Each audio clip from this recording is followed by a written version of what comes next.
Well, thank you all for being here. This is a terrific turnout. We're hopeful that the fire marshal's not here. I'm Harvey Perlman, Chancellor of the University. Welcome. Thanks for joining us today as we convene this Nebraska lecture, our second this year in the Chancellor's Distinguished Lecture Series. Typically, Prem Paul, our Vice Chancellor for Research and Economic Development and a co-sponsor of these lectures, joins us, but he's otherwise committed, and he thought maybe I could get this done myself, so I'm on my own. The Nebraska lectures are an interdisciplinary lecture series designed to foster communications among students and faculty in different academic areas and among citizens of Lincoln and Nebraska. We have been particularly pleased by the community response to these lectures, and certainly we are so today. The Nebraska lectures are sponsored by the UNL Research Council in cooperation with the Office of the Chancellor and the Office of Research and Economic Development. The Research Council chooses Nebraska lecturers from UNL faculty based on major recent accomplishments and the lecturer's ability to communicate their work to a multidisciplinary audience. Today's Nebraska lecture is also sponsored by the Nebraska Humanities Council. I wish you would join me in thanking them for their sponsorship today.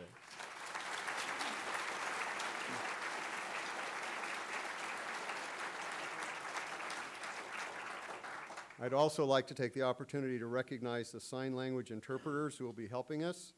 They are Kelly Brackenhoff and Barb Woodhead. Please join me in thanking them.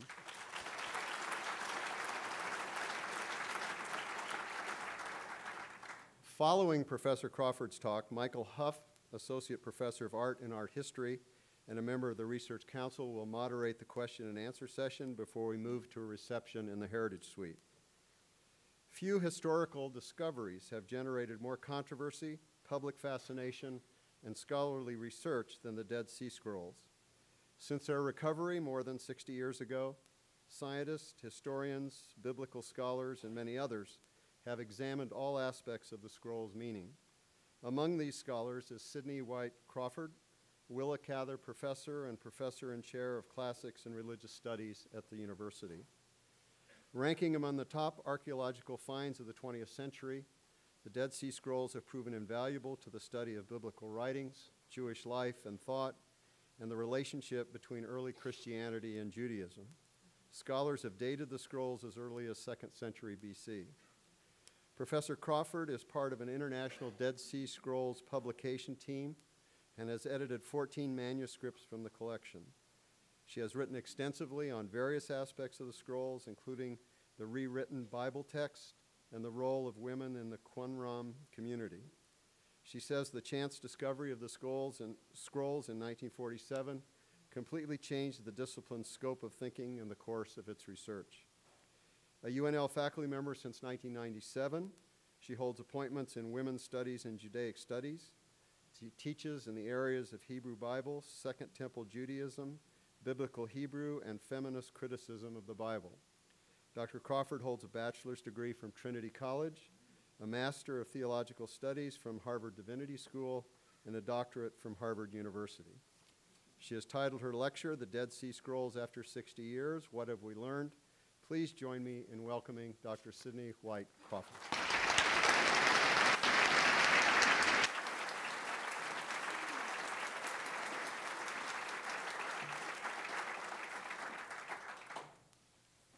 Thank you very much, Chancellor Perlman, for that gracious introduction. I'd also like to thank Vice Chancellor Paul and the Research Council for inviting me to give this lecture this afternoon.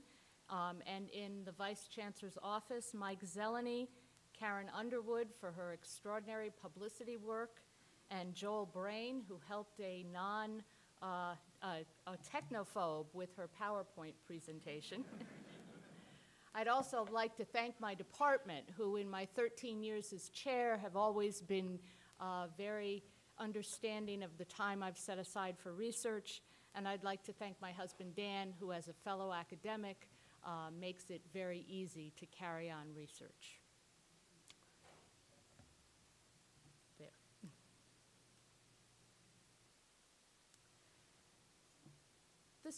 The Dead Sea Scrolls were discovered in 1947 by accident by two young Bedouin shepherds who were, and here they are, who were pasturing their flock of sheep and goats in the region of the Dead Sea, and were exploring the caves in the region.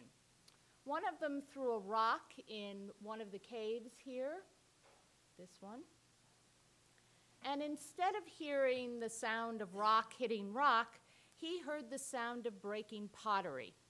And they decided to come back and investigate. And they had to go inside this cave here. And what they found were ceramic jars, inside of which were rolled up manuscripts of leather with writing on them. They didn't recognize the writing. It was ancient Hebrew, but they didn't know that. But they thought someone might be interested in it. And so they took the original 7 scrolls out of the caves and brought them back to their encampment. They waited until the winter pasturing season was over and then took them to an antiquities dealer in Bethlehem, who also didn't recognize what the writing was, but again, it was writing, and so someone might be interested. And so he bought 4 of the scrolls from the Bedouin for the equivalent of about $25. The other 3 were bought by another antiquities dealer for about $20. And news began to filter out that these were available. They were finally identified by researchers at the American Schools of Oriental Research in Jerusalem, so we can be proud as Americans, we were the first to recognize them, as ancient Hebrew manuscripts, some of which were biblical and some of which were not. And this is, as the caption indicates, a manuscript of Isaiah. And once that news got out, of course, many people were interested in the scrolls. The 7 original scrolls were purchased by the Hebrew University in Jerusalem and the Syrian Orthodox Bishopric in Jerusalem. They were finally united by the State of Israel, and they are now housed in the Shrine of the Book in Jerusalem. This is a second manuscript that came out of that first cave. This is a second manuscript of Isaiah, and you can see that it is a little more fragile than the first one. And I want to make sure you see that, because sometimes people think scrolls, well, they're beautiful and whole. Well, not so. In any case, the Bedouin figured out they had a nice source of income here. And so they began to look for other caves with manuscripts. And this began a race between the Bedouin and the archaeologists to discover scroll caves in the region of Qumran. And here is a map that just gives you an idea of the lay of the land. You see Jerusalem over here, Jericho up here. And so the cave finds were here in the northwest corner of the Dead Sea by this archaeological site known as Qumran. Well, the Bedouin discovered Cave 2. The archaeologists discovered Cave 3. Good for them. The most famous find in Cave 3 was the famous copper scroll, which is written on sheets of copper rather than leather or papyrus. It's the only manuscript in antiquity that we have that was engraved on copper. And so here you see the various sheets displayed in the Amman Museum in Jordan. The race went on, archaeologists, Bedouin, mostly Bedouin winning, until the final cave was discovered in 1956, Cave 11, and from Cave 11 came the famous Temple Scroll, among other manuscripts. However, it was the Bedouin in 1952 who discovered what might be called the mother lode of Qumran, of the Dead Sea Scrolls, Cave 4. And Cave 4 is this cave sitting here in this spur of the Marl Terrace. Cave 4 is a man-made cave, as you can see from its smooth walls and floor. And it was made probably originally as a dwelling place, but it became used for storing scrolls. And we think that the majority of the scrolls were placed in Cave 4 in light of an impending Roman attack on the settlement of Qumran in the year 68 AD. Well, the people who lived at Qumran left their scrolls in the caves, and the Bedouin discovered them in 1952. And what they took out of this cave were over 15,000 fragments, making up about 500 manuscripts. And here is an example of the kind of fragments that came out of Cave 4. So you get an idea of the very tiny fragments that came out. Some of them are no bigger than a thumbnail.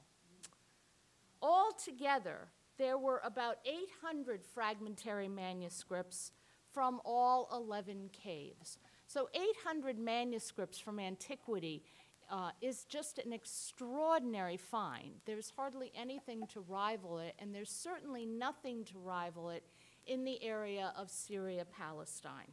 So this was very exciting. Well, what was found? Well, the first thing that were found were biblical manuscripts. About 25% of the scrolls were what we would call biblical manuscripts. Every book of the Jewish Bible, with the exception of Esther and Nehemiah, were found in the 11 caves. The most numerous examples were the book of Psalms, the book of Deuteronomy, and the book of Isaiah.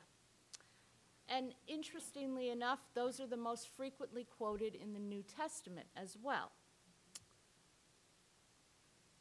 Here is an example of a Deuteronomy manuscript, 4Q Deuteronomy G. 4 stands for Cave 4. Q stands for Qumran. Deuteronomy is kind of obvious, right?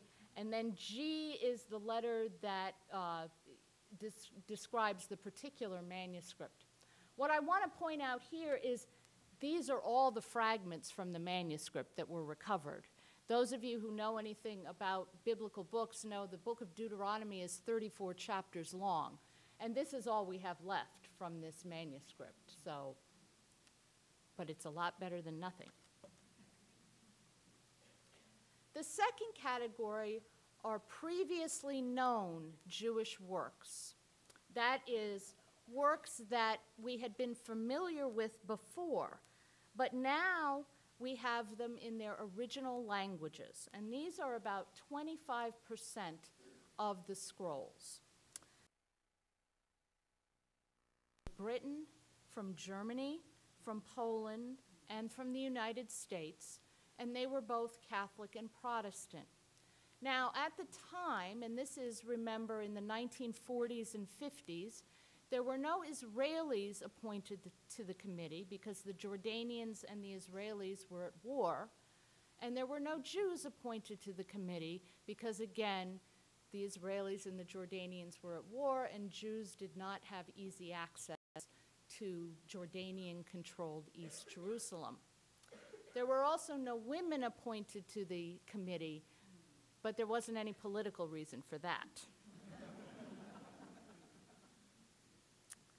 So these scholars, these 7 scholars, began to sort out and classify these fragments and put together the puzzle of the scrolls. And here you see one of the original scholars working with a box of fragments, trying to press them out, figure out what the writing is and what they say, and imagine the work that that was.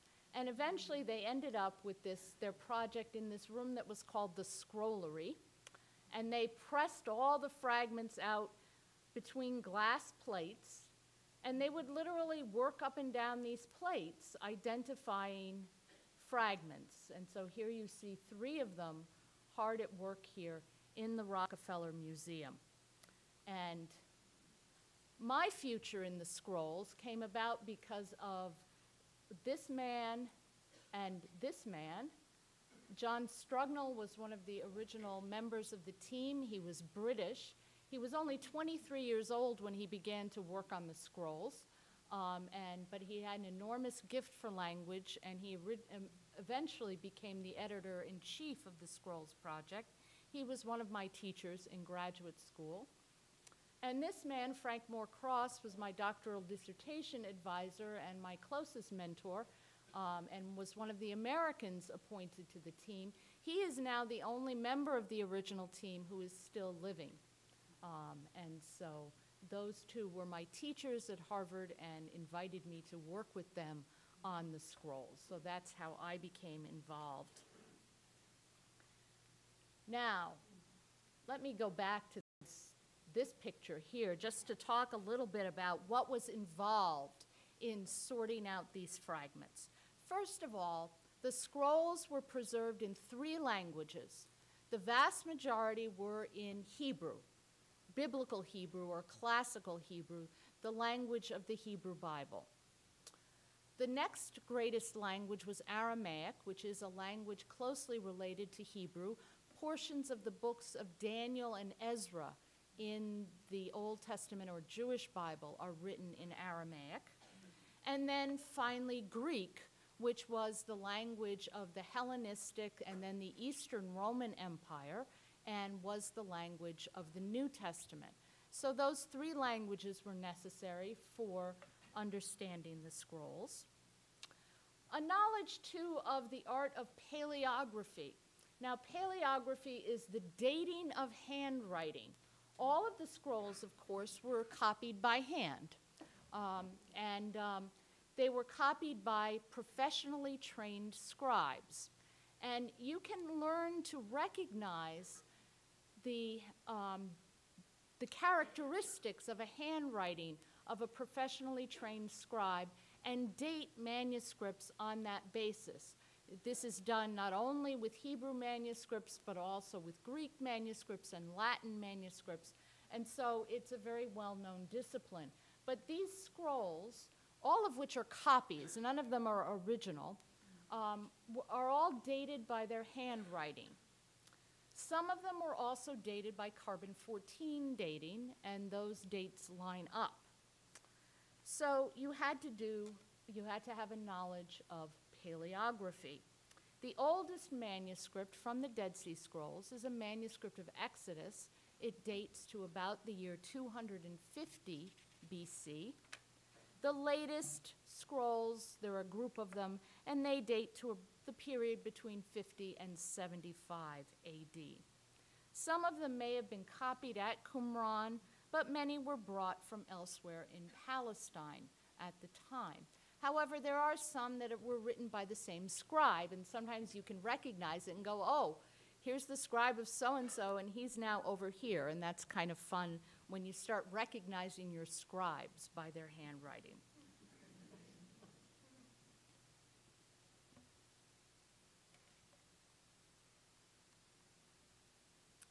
Now, once the scrolls were discovered, the question is who owned them and where did they come from? What we're looking at right now is another angle of Cave 4. Okay, we're kind of behind Cave 4 now. Here's the cave right there. This is the Wadi Qumran. A wadi is a dry riverbed that can flood in the winters, that can flood in the winters, and that's what gives this area its name. And there was an archaeological site here on the plateau that was called by the Arabs Qumran. So with the discovery of the scrolls, the archaeologists began to excavate this site in the hopes of finding out something about who put the scrolls in the caves. This is an aerial view of the site of Qumran. Okay, you notice it's a very self-contained settlement. It had a watchtower. It had a wall that went along the plateau here that separated the settlement itself from a cemetery, which is right here. Notice these long rooms.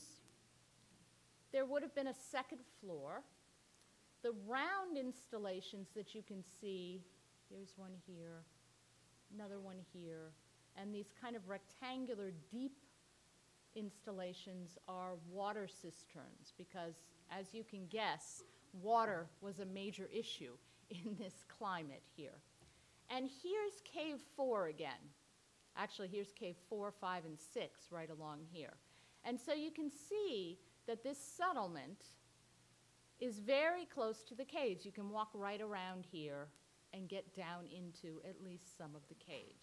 So the idea that this settlement and these caves were related was not, of course, far-fetched.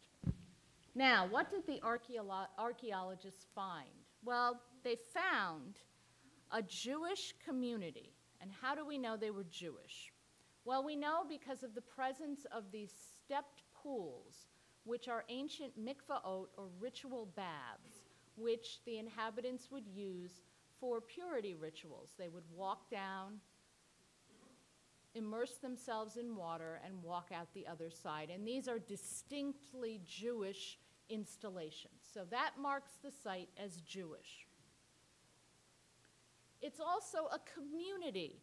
It's not a village, a cluster of separate houses, and it's not a palace or a fortress.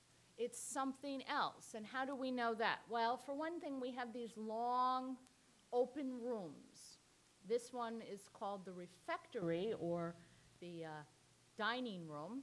And why was it called that? Well, because right next to it, in the pantry, were found this enormous collection of cups and bowls, which seemed to be for community meals, kind of like we would find in, the cafeteria over in Selleck or something, right? You had a lot of people eating all at once. And so that marks it as a community, or a communal installation, not as a place where separate families lived. We also know they were literate. That is, there were inkwells that were found there, which means that at least some of them could read and write. What was not found there were scroll fragments. Now that would seem to say, well, then they had nothing to do with the scrolls in the caves, except for the fact that the Romans, when they attacked the settlement, burned it to the ground. And so everything that was combustible in the settlement burned with it, and that would have included any written material that was there. So only ceramics and stone and glass lasted the conflagration. We also found matching pottery in the settlement and in the caves. So,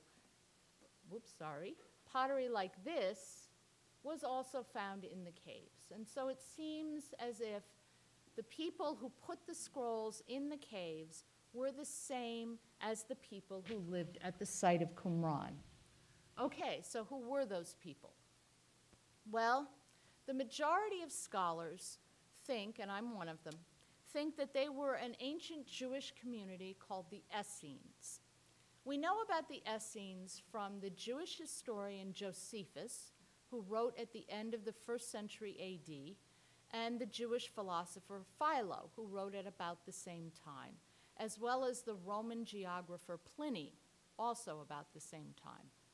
And Josephus in particular talks about 3 groups of Jews that dominated Jewish life in the late Second Temple period, that is from about the 2nd century BC till the 1st century AD, okay? And they were the Pharisees, the Sadducees, and the Essenes. Now, the Pharisees and the Sadducees were very well known to us before the discoveries at Qumran. Those of you familiar with the Gospels will recognize them from the Gospels as some of the opponents of Jesus in debate.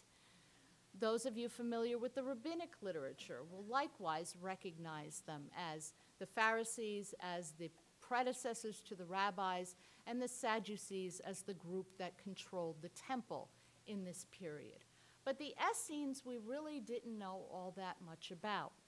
But when we compared what Josephus and Philo had to say about the Essenes with what the scrolls said themselves, there were remarkable correlations.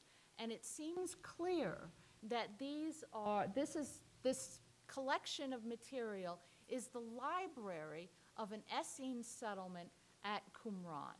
And so, let me go back to this aerial view. The Essenes, or a subset of them probably, there were probably more than lived at this site, lived here practicing a communal life and used these caves, maybe for dwelling places, but ultimately for storage of their manuscripts. So what do we have? We have the library of an ancient Jewish group from the period right before the destruction of the Second Temple in 70 AD. So this is just an enormous find. I can't say how big it is, but it was very important for filling in huge gaps in our knowledge of this period.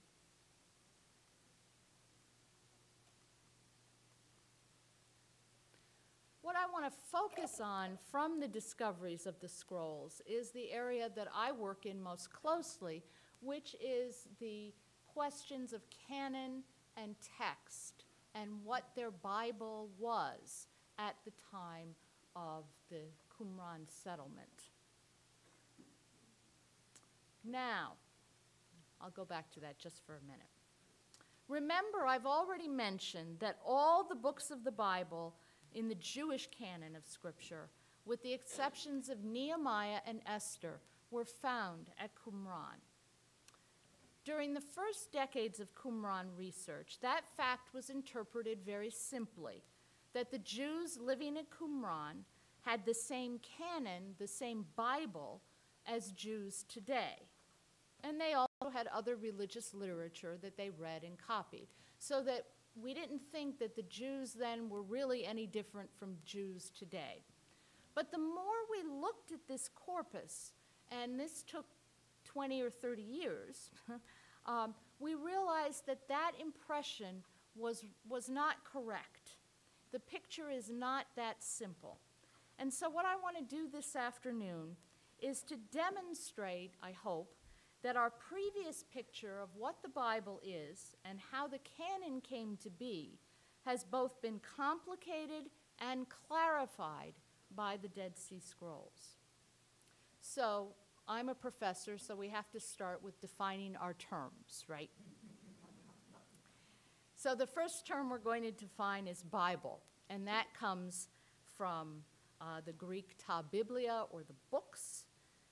But the term is an anachronism. It did not exist in the last century BCE and the first century CE when those scrolls were put in the caves. Because the word Bible to us refers to a bound collection of individual books. And I have here some Bibles, right? This is a Hebrew Bible, or the Masoretic text, the canon, the Bible of the Jewish community. This is a Greek Bible, or a Septuagint, the canon or Bible of the Orthodox Christian communities. And this is probably most familiar to many of you. This is a New Revised Standard Version of the Bible, a translation in English that contains the Protestant version of the Scriptures. But if you opened up each of those books, they would have different things in them. Even though they're all called Bibles, they're all different. So just because it's between the covers of a book, right, doesn't mean that everyone agrees on what Bible is. So, how do we know what is a Bible? Well, it depends on what community you belong to, okay? The first Bible that I want to talk about is the Bible of the Samaritans. Now, many of you may be familiar with the name Samaritan from the parable of the Good Samaritan in the Gospel of Luke, right? What you may not realize is that there are still Samaritans around. There are not many of them. They live in what is today the West Bank, around their ancient sacred site of Shechem, but they are a viable community, and they practice their ancient religion. And they accept as their canon or Bible simply the first 5 books of the Jewish Bible: Genesis, Exodus, Leviticus, Numbers, and Deuteronomy, what we refer to sometimes as the Torah or law or the Pentateuch. That's all the Samaritans have as their Bible. Now, the Jewish canon or the Jewish Bible is more familiar. It consists of the Torah, the first 5 books, but then also the prophets, which includes historical books like Joshua, Judges, Samuel, and Kings, but also the famous prophets Isaiah, Jeremiah, Ezekiel, and the Book of the 12. In addition, the Jewish Bible contains the writings, Psalms, Proverbs, Job, etc. So the Jewish Bible is this collection of books. So if you went into Barnes & Noble and you wanted to buy a Jewish Bible and you got one from the Jewish Publication Society of America, for example, that's what you'd get in it. Okay. Now, the Christians adopted the Jewish Bible as part of their canon, and they call it the Old Testament. Protestant Christians have an Old Testament that's the same as the Jewish canon, but they put the books in a slightly different order, and I've given you a little guideline here, okay? But if I was to open this Protestant Bible and compare the table of contents with the Jewish Bible, they would be the same. They would just be in a slightly different order. However, the Orthodox and the Roman Catholic churches have the same Old Testament as the Protestants, but they add the books of the Apocrypha, or the Deutero, or Second Canon, okay? And these are the books of Tobit, Judith, etc.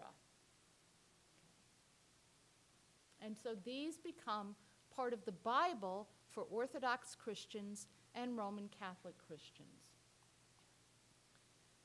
The Orthodox and Slavonic churches add even more books. They add 4 other books: First Esdras, the Prayer of Manasseh, Psalm 151, and Third Maccabees. And finally, the Ethiopian Orthodox Church adds the Book of Jubilees and First Enoch, which most of you may not have even heard of, but is part of the canon of the Ethiopian Orthodox Church. So you see by these examples that we can't just use the term Bible lightly. Different people, different groups mean different things by the term Bible, depending on their canon of Scripture. So how do we get to the canon? Okay. That's something that most people don't think about, right? The Bible's the Bible. You go and buy it at Barnes & Noble, or pick it up in your church, or it's on your shelf from your family or whatever, and there it is. But how did we get it? How did this canon come about? Who decided? That's something that people don't think about. Well, prior to the period of the canonization of Scripture, instead of a whole collection of books as a canon or as an authority, different individual books were considered authoritative. So a sacred authoritative text is an individual work that a religious community acknowledges as having authority over the faith and practice of its members. Now, books of the Bible are authoritative, right? Jews think of Deuteronomy, for example, as having authority over their faith and practice. Christians would think of the Gospel of John as having authority over their faith and practice.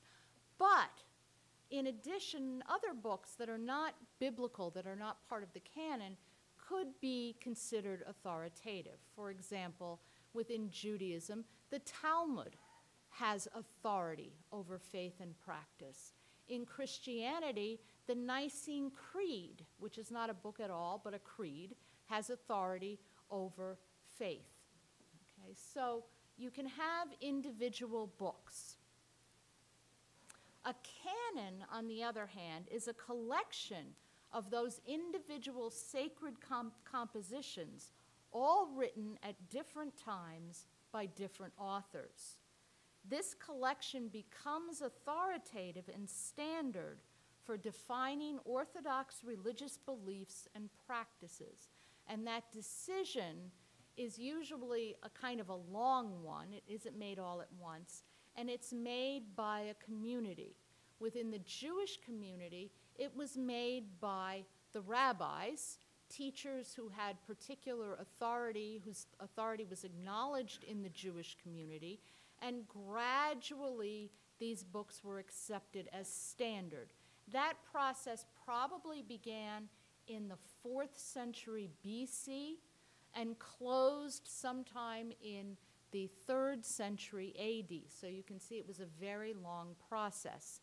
In the Christian community, that decision was made by church councils in the 3rd and 4th centuries AD. And so the Council of Nicaea, which propagated the Nicene Creed, also had a great deal to do with what was going to be the canon of the new Christian movement. Okay. But remember, I'm talking about the 2nd century BC to the 1st century AD, so there was no canon at the time. So when we talk about Qumran and what they accepted as their canon, we really don't want to use the word canon. We want to use the term authoritative books. And they did have authoritative books at Qumran, and we can tell that from clues within the manuscripts themselves. So what are the clues that the manuscripts give us as to what books were authoritative at Qumran? The first clue is if a book or part of it is quoted authoritatively by other compositions or is the subject of a separate commentary. That indicates that they held this book in high esteem. So, for example, in one of their compositions called the Damascus document, there's a quote, "They shall be caught in fornication twice by taking a second wife while the first is alive, whereas the principle of creation is male and female he created them." That's a direct quote from Genesis chapter 1, verse 27. It indicates to us that the author of the Damascus document held the book of Genesis as an authority. Okay. So that's one way you can tell. The second way is if a book becomes the subject of a commentary. That is, it's held in high enough esteem that you're going to try and explain it, explicate it, interpret it, exegete it. And there are biblical commentaries at Qumran. They're called Pesharim. And several of the prophets have Pesharim dedicated to them.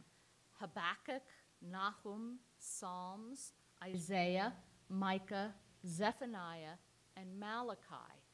So we can tell that they were considered authoritative. Now, some of you who are listening closely just noticed that I counted Psalms as one of the prophetic books. And I did that quite deliberately because at Qumran, they did consider Psalms a prophetic book, as they did in the New Testament. So very interesting. Okay, so that's one way. A second way is if the book presents itself as authoritative, written in the name of Moses or some other ancient figure. And so the book purports to come from Moses. Okay, so the book wants you to believe it's authoritative. The question is then, did the community accept that? Well, in the case of a book like Deuteronomy, yes, they did. But in a case of a book like the Temple Scroll, which was, according to the Temple Scroll itself, dictated by God to Moses, right? How much more authority can you get than that, right? As far as we can tell, they didn't accept that, right? So the Temple Scroll doesn't make it into the canon, okay? So that's our second criteria. The third is if the book exists in multiple copies, because that is an indication to us that they thought it was important. This isn't as strong a criteria because, of course, the finding of the scrolls was an accident, so we don't know if we have the complete collection, right? We can only say this is what we have, this is the information we can extrapolate from it. However, if we take those three criteria and we put them together, this is what we discover. The authoritative books at Qumran were the Jewish canon of Scripture minus the books of Esther, Ezra, Nehemiah, 1st and 2nd Chronicles, Song of Songs, and Ecclesiastes. That is, we do not believe that those books at the end there were considered authoritative by the Qumran community. Esther wasn't there, okay, and they didn't celebrate the holiday of Purim, so we're pretty sure about Esther. Nehemiah wasn't there, but the book of Ezra was, so it's probable that Nehemiah was also there with Ezra. But nevertheless, they never quoted authoritatively. It's not the subject of a commentary. The same is true of 1st and 2nd Chronicles. We don't have Song of Songs in its complete form, and Ecclesiastes is there only in one manuscript. Okay. So, the basic Jewish canon of Scripture. But did they consider anything else authoritative? Well, there we have again to look at the evidence of the manuscripts. They do give a list of books they considered authoritative in a document called 4Q Miksat Ma'aseh Torah, or Some of the Deeds of the Torah. And they give the list as the Law, the Prophets, and David. Well, okay, we know what the law was, the Pentateuch, the first 5 books of the Hebrew Bible. We know what the prophets were. Okay, we've got that. But what is David?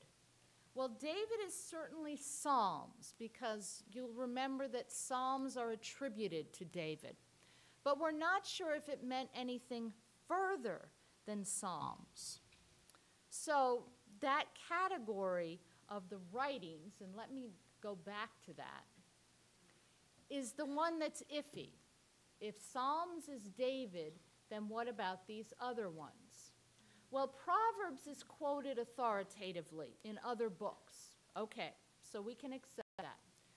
The book of Job is there, and it's also there in a Targum, or translation into Aramaic. So they clearly think it's important enough to translate. So that's probably an indication of authority, okay? Daniel is there in multiple copies, and they quote it authoritatively. It's these other books that we're not quite sure of. So the boundary of authority versus non-authority is fluid, right? It's permeable. We can't be quite sure. That also actually works the other way. Now, I want to point out to you a couple of things. Here in the Orthodox and Slavonic Church canon, Psalm 151, Jubilees and 1st Enoch in the Ethiopic canon.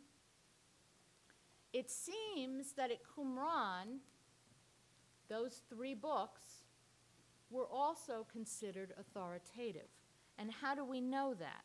Well, first of all, 1st Enoch was found in multiple copies at Qumran, more than many biblical books, in its original language, which was Aramaic. Enoch was also a figure of central importance in the theology and writings preserved by the community. That is, they quote it, they talk about Enoch. Enoch is really important. Thirdly, Enoch, the book of Enoch advocates for a solar calendar, a way of counting the years according to the phases of the sun.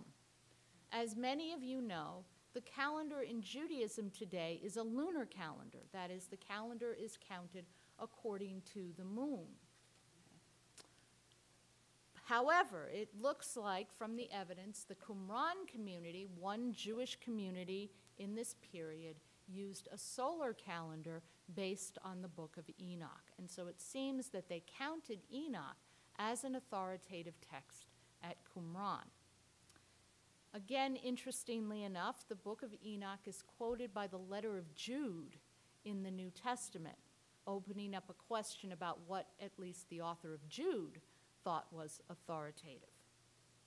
The book of Jubilees, again, is found in multiple copies, 17 of them, in its original language at Qumran, and it's quoted as an authority. Once again, here's the Damascus document. As for the exact determination of their times to which Israel turns a blind eye, behold, it is strictly defined in the book of the divisions of the times into their jubilees and weeks. That's the name of the book, right? And so they thought that was an authority, and notice they're talking about the exact determination of their times. In other words, calendar. So calendar was a big issue for these people versus other Jews at the time. Psalm 151 appears in a Psalms manuscript known as 11Q Psalms A in among the other Psalms. And so it seems that it at least was considered part of the Psalms collection, but was not accepted later as part of the Psalms collection. So we have a little bit of a different canon or authoritative group here at Qumran than the later Jewish canon in use today. We can also notice that especially important among the books was the Torah, particularly Deuteronomy, 27 manuscripts of Deuteronomy, the Psalms, 30 of Psalms, and Isaiah, 25 manuscripts of Isaiah. So these were clearly very important books in the community, quoted extensively. Now, the second question that I want to raise this afternoon is the question of text. Because like the canon, the text of the Hebrew Bible, the actual words in those manuscripts, was not fixed at the time of Qumran. And that's kind of shocking to hear, that the actual words, the text, was not stabilized until later than the Qumran settlement. Why was this? Well, first of all, texts were hand-copied. Okay, so the minute you start hand-copying texts, what happens? Mistakes creep in, right? We all know about hand-copying. Secondly, books of the Bible actually grew slowly, and their form did not get fixed until relatively late in their existence. So I mentioned that Psalm 151, part of one psalm scroll but not another. That is, the number of psalms in a psalm scroll wasn't fixed at the time. And so you still have a process of of the final form taking shape. And so we can learn a lot about the history of the biblical text, the words themselves, from the manuscripts at Qumran. Now, before the Qumran discoveries, we had three major witnesses to the text of the Hebrew Bible.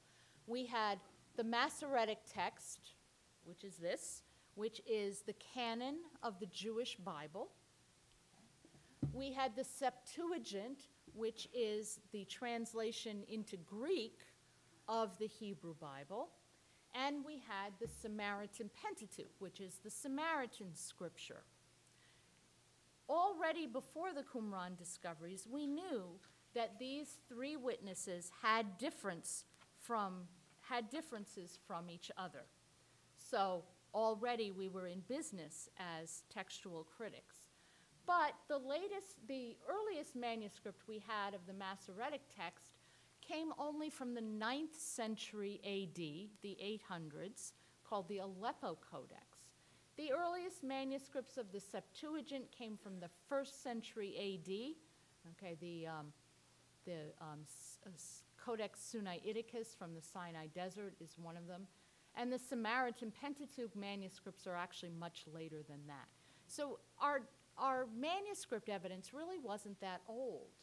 When we get to the Qumran discovery, suddenly our manuscript evidence is 1,000 years older than previously. So this was very exciting for textual critics. So what did we find in these manuscripts? I'll just show you a picture of a nice one there. We found that there was evidence for all sorts of variation. First, there was simple error. Mistakes that would just be made inadvertently. Somebody made a mistake in copying, and then that error would continue to be copied. It would kind of multiply itself. That's easy to see and easy to correct. There was simple expansion, small expansions that would creep in inadvertently again and then just continue to expand. And one of the most common is the addition of the word "and." So instead of having, for example, your manservant, your maidservant, your ox, your ass, and the stranger who was within your gates, you might have your manservant and your maidservant and your ox and your ass and the stranger who is within your gates. The "and" really doesn't add anything, but you can see how people would just start adding them, right? And it would just kind of grow. Again, that's easy to spot and relatively easy to correct. But then there's a third type of error, of variant, and these are real variants, places where the words are actually different and you can't choose between one or the other. And I'll give you one example. This is from the book of Deuteronomy, chapter 32, verse 8. In the Masoretic text, this one, it says, "He established the boundaries of the peoples according to the number of the sons of Israel." That same verse in the Septuagint reads, "He established the boundaries of the peoples according to the number of the sons of God." And a manuscript from Qumran, 4Q Deuteronomy J, reads, "He established the boundaries of the peoples according to the number of the sons of God." Now, that's a real variant, sons of God versus sons of Israel.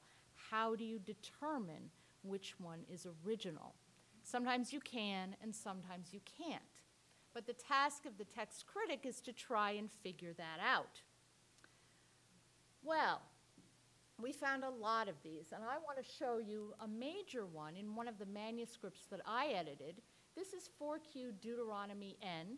This is the actual extent of the manuscript. It was a little small manuscript. Begins here in chapter 5, verse 1, and goes through to chapter 6, verse 1 over here, and then this is chapter 8, verses 5 through 10. Remember that Hebrew reads from right to left, okay?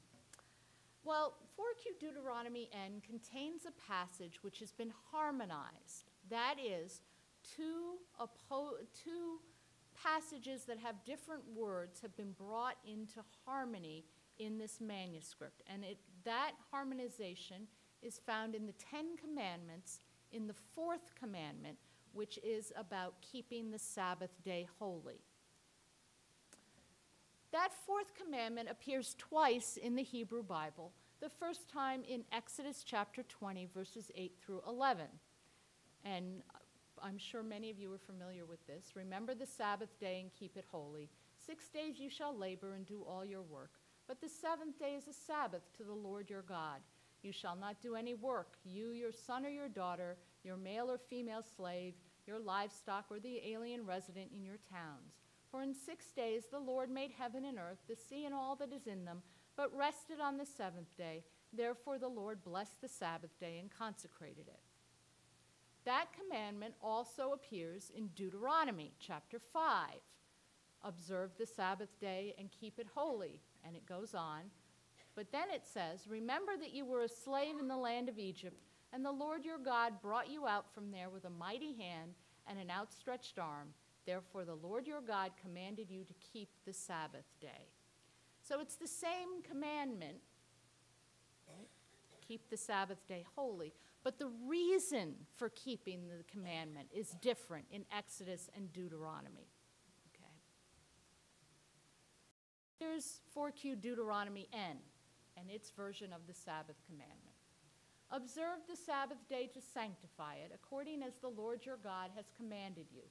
6 days you shall labor and do all your work, but on the 7th day is a Sabbath to the Lord your God. You shall not do in it any work, you, your son, your daughter, your male servant or your female servant, your ox or your ass or your beast, your sojourner who is in your gates, in order that your male servant and your female servant may rest like you. And remember that you were a servant in the land of Egypt, and the Lord your God brought you forth from there with a mighty hand and an outstretched arm. Therefore the Lord your God has commanded you to observe the Sabbath day to sanctify it. For 6 days the Lord made the heavens and the earth, the sea and all which is in them, and he rested on the seventh day. Therefore the Lord blessed the Sabbath day to sanctify it. Our scribe here has taken, our scribe has taken the Deuteronomy reason, here's the Deuteronomy reason, and then the Exodus reason, and put them both together in what turns out to be a very long Sabbath commandment. But the interesting, and we can see what he's done, right? I mean, I made this italics so you can see it, but you would have been able to spot it anyway. But if you didn't know that Deuteronomy existed and Exodus existed, there's no reason you wouldn't think that this was the commandment, right? There's no mark in the manuscript itself. This is the process of harmonization, of editing that goes on in these manuscripts, and it's fascinating to watch. Now, another example comes from the book of Exodus. And this is a slightly different example. This is an example of a scribe adding material into an already existing biblical text to try and explain it further. This comes from Exodus, from the event at the Red Sea. The Israelites have crossed safely, and then it says, then the prophet Miriam, Aaron's sister, took a tambourine in her hand, and all the women went out after her with tambourines and with dancing. And Miriam sang to them, sing to the Lord, for he has triumphed gloriously. Horse and rider he has thrown into the sea. Then Moses ordered Israel to set out from the Red Sea, and the text continues. Now, Miriam sang this, but that's not really much of a song. It's more like a refrain, right? So it might leave open the question, did she sing anything else? Well, we have a scribe that's tried to supply that answer for you. This is from a manuscript called 4Q 365, or 4Q Reworked Pentateuch C. And we see it starts off with I keep hitting the wrong button. It starts off with our Exodus text. Then Miriam the prophet, sister of Aaron, took her timbrel in her hand, and all the women went out after her with timbrels and dancing. And Miriam sang to them, and then we have what she sang to them. And it's pretty fragmentary, right? A word here, a word there, but you get the idea that it was a song. You are great, a deliverer.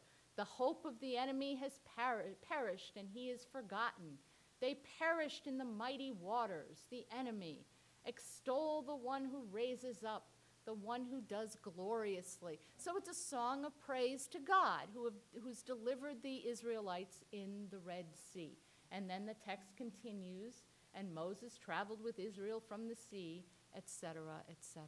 So again, our scribe has undertaken to help you with the biblical text, okay? And there's no indication in the manuscript that this is an addition. Sometimes scribes went so far as to really produce 2 editions of a book. This is true in the book of Jeremiah. There are 2 editions, a short form found in the Septuagint, the Greek Bible, and also in 2 Qumran manuscripts, 4Q Jeremiah B and 4Q Jeremiah D, and a long form found in the Masoretic text and 2 Qumran manuscripts, 4Q Jeremiah A and C.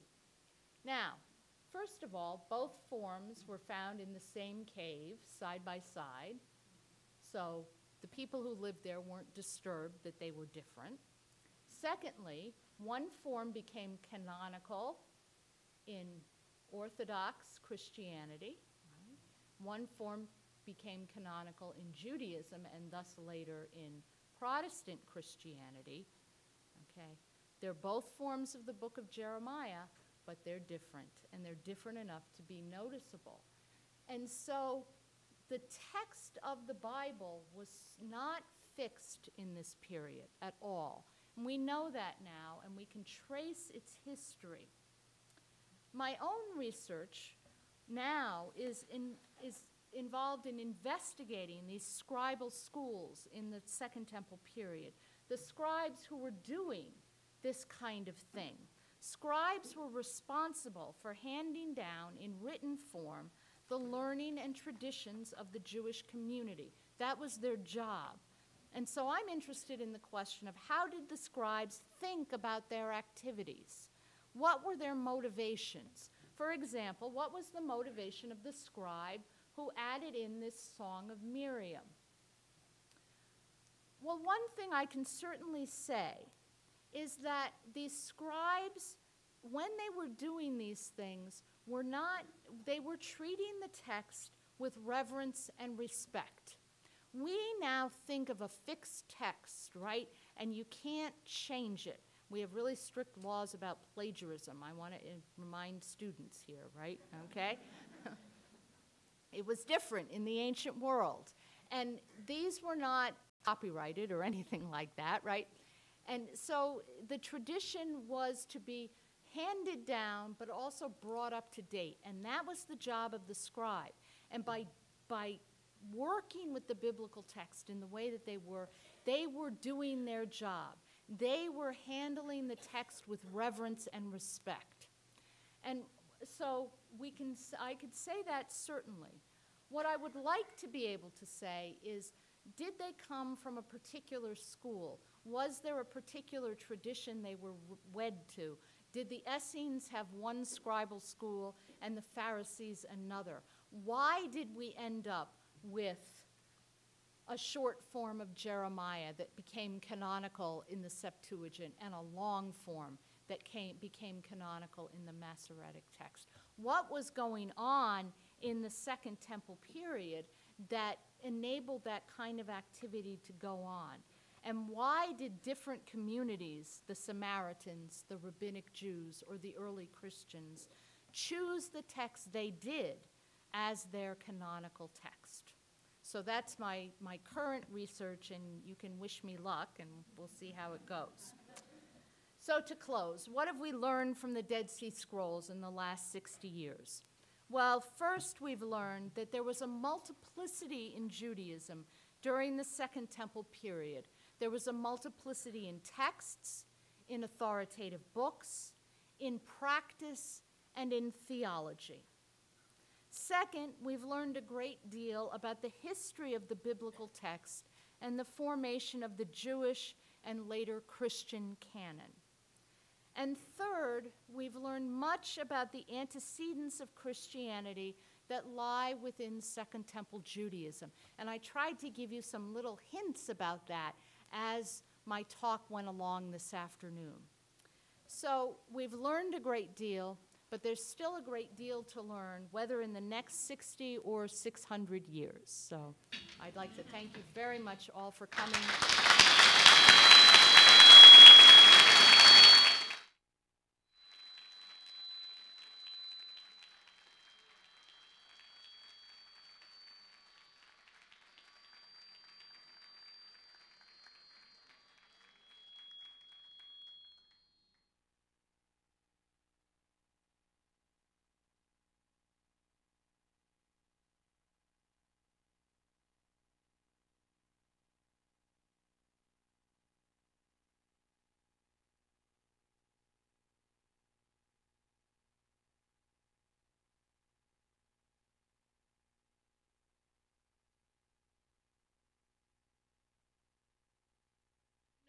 That Ezra and Nehemiah were not included in the Essene.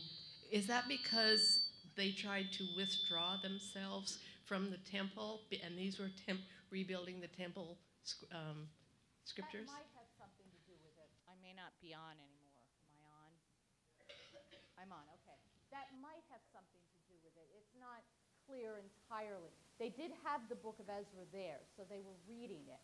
They just don't seem to be quoting it as an authority or, copying it a lot. So it's not, it doesn't seem to have the kind of authority for them that, say, Deuteronomy did. But they didn't reject it entirely. Esther, they seem to have rejected entirely. So it's a little different. But it might have something to do with their attitude to the temple.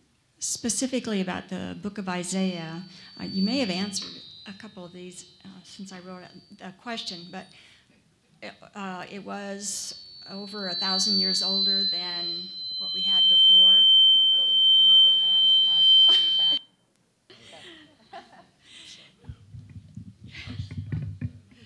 Okay. And is that true also of Isaiah, I assume? Yes.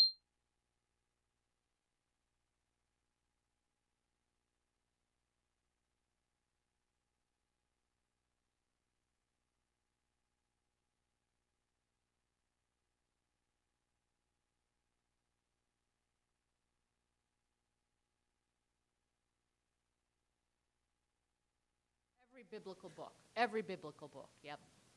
And I hope everybody realized when I say biblical, I mean of the Jewish Bible. There was no New Testament found at Qumran. And that Isaiah was one of those that was the most intact of the scrolls that were found. Well, that one large manuscript that I showed you, that's because it was actually in a jar, so it wasn't subject to the worms and the dirt and everything else. So it was relatively intact. But the other manuscripts of Isaiah that were found were just as fragmentary. So that was kind of the luck of the draw. Because of that being the most intact, what new has been learned about what we knew before about the book of Isaiah? Well, a lot about the text. Prayer. Right, a lot about the text in the sense of the exact wording. Not so much about the canonical form of the book. That seems to have been set by the time we get that Isaiah manuscript. So a lot about the text and the wording. Two quick questions, Professor. One, do any of the modern translations of the Bible, and I'm speaking whether it be the Jewish, the Orthodox, the Ethiopic, or Protestant Christianity, include any of the wordings or phrases of the Dead Sea Scrolls from Qumran? And second of all, what is the book of Kohelet? Oh, Kohelet. Those are my two questions. That's a good question. For your answer. Whoa. Okay. First of all, yes. If the first question is yes. Often in translations, they have those little notes at the bottom of the page that'll give you some information. If you see a little note that says Q, that stands for Qumran, and it means that they have adopted a reading from one of the scrolls for this Bible translation. That is, the translators have determined that the reading preserved by the Qumran manuscript is a better, a more original reading than we knew previously. So yes, it has come down in that way. Kohelet is the Hebrew name for the book of Ecclesiastes. So that was an easy question. Okay, one of the scrolls was found inscribed on copper. Yes. Was that older? No, it's actually later than the other scrolls. It's a list of temple treasures. The big question has been, is it real or not? And there's a lot of argument among scholars. Some scholars actually went looking for the treasure. None of them got really rich really fast, so I don't think they found it. But it's possible that when the temple was destroyed by the Romans, someone actually brought this scroll and hid it as a record of the treasures that had been in the temple before it was destroyed by the Romans. I think that's probably the most likely explanation. But it's slightly later than the other scrolls. It comes from the end of the 1st century A.D. Is it true that there are 4 scrolls that are privately owned and the scholars don't have access to them? Yes, there are some scrolls, and it's better to say scroll fragments, that are in private hands. One collector, his name is Schoyen, who is Norwegian, and he actually is allowing his scrolls now to be edited and published, and that's a good thing. but there are others that are in private hands. We don't think there's very much, but there are some. Yeah. Thank you for the very interesting lecture, Professor. I'd like to ask if, if in any of the manuscripts there is any mention of the precursor, John the Baptist, and any allusions to him possibly being an Essene, a member of the Essene community. That was a theory that some scholars voiced very early on in Dead Sea Scrolls research. It's now mostly discounted because, for several reasons. First of all, the scrolls make absolutely no mention of the early Christian movement. They don't seem to have noticed it at all. This may be surprising to us, but if you think about the historical context, it's not too surprising, because if Jesus was crucified in about 33 AD, and the settlement was destroyed in 68 AD, that's not a very long time in between, and the early Christian movement would have been quite small. So they don't take any notice of Christianity. And then looking at the figure of John the Baptist, he seems to have been a lone operator. He wasn't a member of a community. This is a very strong community operation where it would have been actually impossible to live alone and do what John the Baptist did. Now, were John the Baptist's ideas possibly affected by some Essene ideas? Yes, that's possible, but that he was an Essene, no, that's very unlikely. So there was not an Essene community at the time of our Lord Jesus Christ? Well, there was, but they don't seem to have interacted. Unless there's a mention in the Gospel of Matthew. And this is a possible indication that Jesus did know of the Essene community.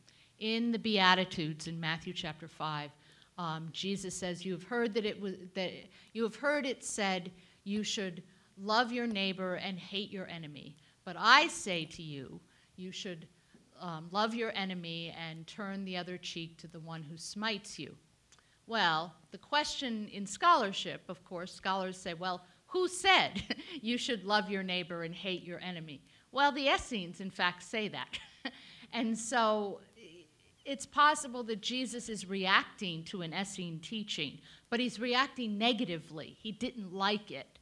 And the Essene community was very exclusive in its practice, whereas the Jesus movement, Jesus' own community and the movement that followed him, was very inclusive in its practice. And so they were quite different. They were quite different. The Essene community was all male. Was there also another community composed of families living near? Right. The Essenes, we now think, were not all male. The Essenes had women in the community. Some lived in family units in the towns of Judea.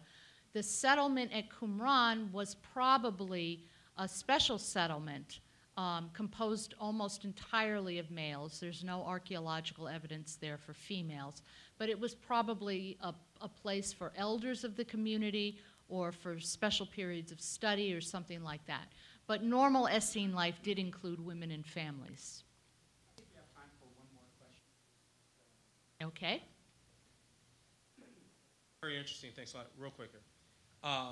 It's interesting. I'm saying this as an atheist. From my point of view, you're kind of not trying to draw a debate, and I'd like to get your opinion on this. According to adherence.com and the United Nations, there's something like 3,700 to 4,000 religions on the earth. Mm-hmm. And I'm just finding it so interesting, the permutations and the variations and these things are just confluing. This is just one religion. And this is just one religion interpretation, and imagine. Right. Well, and it's a movement within a religion. Yeah, right. Movements. I'm sure So, I'm not asking for your personal religious belief. That's up to you. I'm just curious what you think of that. These different permutations and whatnot from just one movement. Well, if I understand your question correctly, I think that when we study religion broadly conceived, which we do in my department at the university, what we find is that there seems to be a deep hunger within human beings for contact with what they understand to be the divine. And that can take many different forms. And it's as true in antiquity, which is my period of study, as it is today. I think that what's very interesting is that we tend to think of, people in antiquity, that it was a much more narrow range of beliefs than it is today, when in fact, in the period in which I'm interested in, which is the Greco-Roman period, there was a huge range of beliefs, a huge range of beliefs. And the way that these different religious groups influenced each other is a fascinating study in and of itself. So, I guess you could say the more things change, the more they stay the same. But, so I hope that at least to some extent answers your question.